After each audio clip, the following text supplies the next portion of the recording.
The member, well, the Leader of the National Party. Thank you, Mr Speaker. My grievance today is to the Police Minister and concerns the dysfunctional Firearms portal.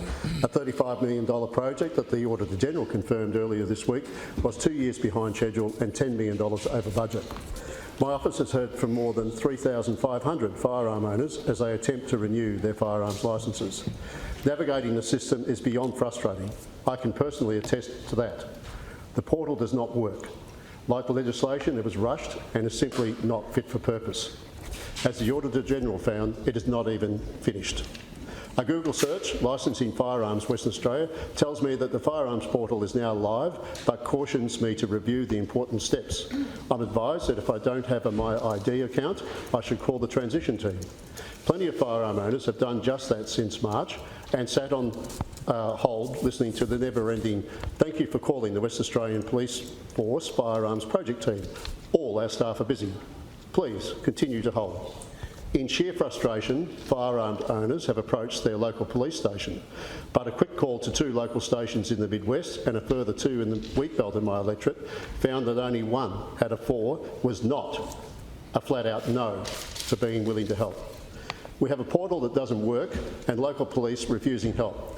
But in all fairness, I understand their reluctance. Firearm licence renewal in Western Australia is a complicated and incredibly time-consuming task that involves many steps. The volume of emails and phone calls received in my office from disgruntled constituents and thousands of other law-abiding citizens from across the state is absolutely unprecedented. I'll highlight a few cases that demonstrate the failure of the portal. Brian has held a firearms licence for 41 years and has been trying since May 12 to renew his licence. He has a My ID account, and when he logs in, he gets a unique error support number which he dutifully emails to the firearms portal login support. For 6 weeks, he's tried to log in twice weekly, but the problem remains unresolved. He showed his local police sergeant what was going on, and unable to speak to the transition team, the sergeant emailed the error code on his behalf a few weeks ago. He's heard nothing since. Brian also presumes he'll have to start the firearms storage statement from scratch, despite the fact that police have attended his property 3 times in recent years to sign off on his firearms serial numbers and storage. There is now no record of that. As a station owner with more than 365,000 acres, Brian is obligated under the Biosecurity and Agricultural Management Act to control declared species such as rabbits and camels and everything in between. He's had 3 professional shooters on his property for 2 weeks every year, and they're desperately waiting for him to register his property and grant them permission to hunt. I remind the Minister that 39% of Western Australia's rangelands are under pastoral lease, with station owners having a huge responsibility to control these pests. Registering land on the portal is proving near impossible for landholders and station owners. Another constituent says, "The portal is a mess. The system will not accept our DPLH pastoral lease number as evidence that we are primary producers. We have 3 titles, but the portal only accepts 1. We have to register every title, so triple the number of permissions. And then the system crashes again. Too many calls to the police, who have been excellent trying to manage a stupid system." A grain farmer stresses the importance of having regular and reliable shooters to keep pests, including feral pigs, foxes, rabbits, wild dogs and goats, under control on their 20,000 acres, which includes 20 land titles. Not only are their crops impacted by these pests, but remnant vegetation and fences are being destroyed by feral pigs and feral goats, which are particularly destructive. They say our shooters are getting panicked because they need to renew their firearms licences, but we are not yet able to give them permission to shoot. Because of the lack of information on the portal, this farmer has wasted 5 hours on 3 separate occasions in vain at registering the land, each time having to restart the entire process from scratch, and with no way to see what was submitted previously, they've been unable to make amendments. The e-form does not indicate that there are character limits, which include spaces. Adjoining titles have to list volume and folio numbers in the description box, again with no indication that there are character limits. This farmer had to call the helpline simply to establish this. And this from another. The portal is unworkable, with many people I know, including us, having difficulty at not being able to gain access to the portal. We haven't got the time, and we've all got better things to do with our time, like running our pastoral and earth-moving business, rather than spending hours getting frustrated by a system that is completely unworkable and, in short, a dysfunctional disaster. It's also important to remember that a lot of rural people have limited information technology knowledge and internet access. It's like this system has been intentionally made so difficult that you just want to throw your hands in the air and give up altogether. Is that the real intent? Just to make people so frustrated they give up? Minister, the portal is broken and the consequences for West Australian law-abiding firearm owners are dire. Firearm ownership has become so complex it will only encourage unlawful ownership, and declared pest numbers, foxes, rabbits, wild dogs, camels, donkeys and feral pigs will explode. In addition, there are animal welfare implications, with livestock owners needing to be able to euthanise sick, burnt and injured animals, including wildlife. Surely it's not the intention of the Act to lead to poor animal welfare outcomes. The fact that the portal will not be fully built for a further 18 months and the rush to release the regulations late last year demonstrates Western Australia's Labor's desperate bid to score points rather than deliver sound legislation. The endless error messages being spat out by the portal are not simply a glitch, but a colossal failure of governance. Minister, I call on you to show some respect for those struggling with this incomplete system. Stall the requirement to use the portal until it actually works, and put in place proper support for those who are not computer literate or live in areas with poor telecommunications. In the meantime, I reiterate the call that I made to the Premier earlier this week for the full implementation of the Firearms Act, to extend the transition period for the full implementation of the Firearms Act of 2024, to allow time for law-abiding West Australians to comply with the law. Hear, hear. The Minister for Police. Thank you, Mr Speaker, and thank you, Member, for the grievance. And I know you've raised specific issues there, and I want to follow those up, and I thank you for raising them. I also note you've made reference to this grievance on your Facebook page today with a link, so good morning everyone who may be listening into the live stream this morning. Look, the new Firearms portal, which supports the implementation of the Firearms Act of 2024, was designed to ensure a high level of identity verification for anyone creating an account. So the sole intent of WA Police is to protect the information held on firearms and licence holders. And as has been identified by the member and indeed by many firearms owners who've contacted my office, there have been some challenges, there's no doubt about that, during the IT implementation. So we're not going to make that an issue. There are challenges. This is a brand new system and it's a purpose-built system.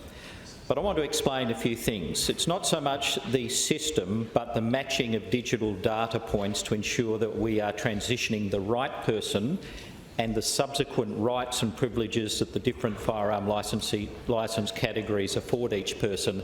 That is the issue. WA Police already hold details for those who have a WA motor driver's licence. Now, matching those details to those who hold a firearms licence, some of which have been held for 40 or 50 years, has created some challenges, especially in the case where a historical licence was issued in a name that doesn't quite match the details on their current driver's licence. So this has prevented ease of access and was essentially a blocking mechanism for people trying to access the portal by blocking their transition to new individual hunting licences. To resolve this, their identity was manually verified, which then allowed access to the portal. Obviously frustrating and time-consuming for everyone. WA Police have begun implementing a targeted system of improvements to improve the firearms portal, to strengthen data integrity and enhance the user experience.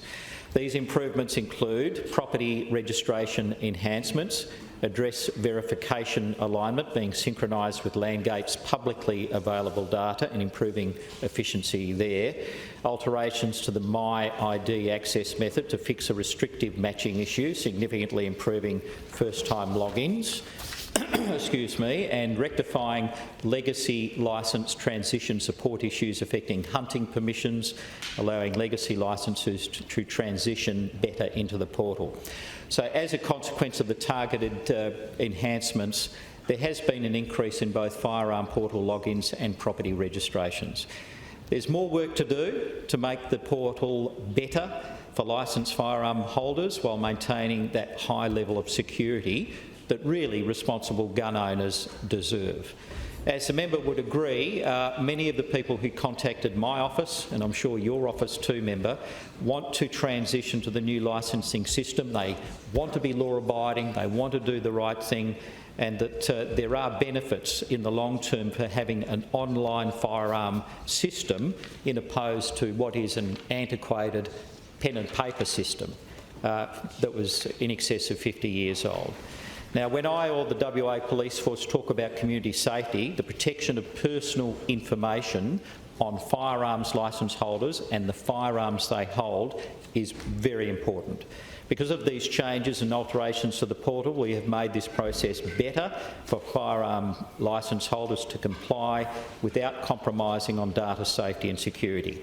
So I've got some numbers which may interest you, member. As of 13th of June this year, 13,423 people have successfully created accounts on the portal. 9,726 have successfully have firearm portal logins, and 6,653 firearm portal properties have been registered. As of 13th of June 2025, police have sent transition letters to 33,504 firearm licence holders, and we're working on this group in the transition in the first case. Our call centre is working, having received, and I know it's always frustrating to be on a hold signal, and I thank people for their patience. But the centre has received 19,872 calls to date, with the average call time being 7 minutes and 12 seconds for the call, the interaction, with an average call waiting time of 7 minutes and 18 seconds. Now, I understand that probably feels a lot longer when you're holding on the end of the line. Our firearms reforms are nation-leading. We are transitioning 80,000 firearm licence holders to a new system that they haven't experienced before. They've had a lifetime of doing something a certain way. Now there's change, and we admit that. The job that we're undertaking is ambitious, and it was always going to be. As I've said publicly and privately, and I've met sporting, shooting clubs, firearm traders, agricultural bodies, a range of people across industry, across associations with an interest in firearms.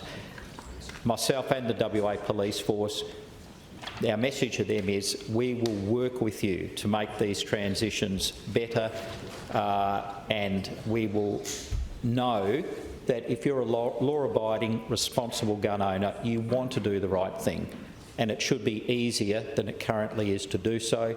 We're working every day on improvements to make the situation better, and as for the details of the data, the numbers that are in the system, it demonstrates that it is working for those people and will continue the transition. I want to again, member, thank people for their patience and their understanding. It is important that we have safer laws in this state in relation to firearm ownership and possession, and the vast majority of licensed gun owners are indeed responsible and want to do the right thing, and we're going to continue to help them to do so. Now, member, you gave me your speech minutes before I heard it. I do know the issues, member, but no, to be fair to your constituents, you've raised specific issues which interest me, and I will definitely follow those up with the Commissioner and the police. Thank you for your grievance. Thank you, Minister.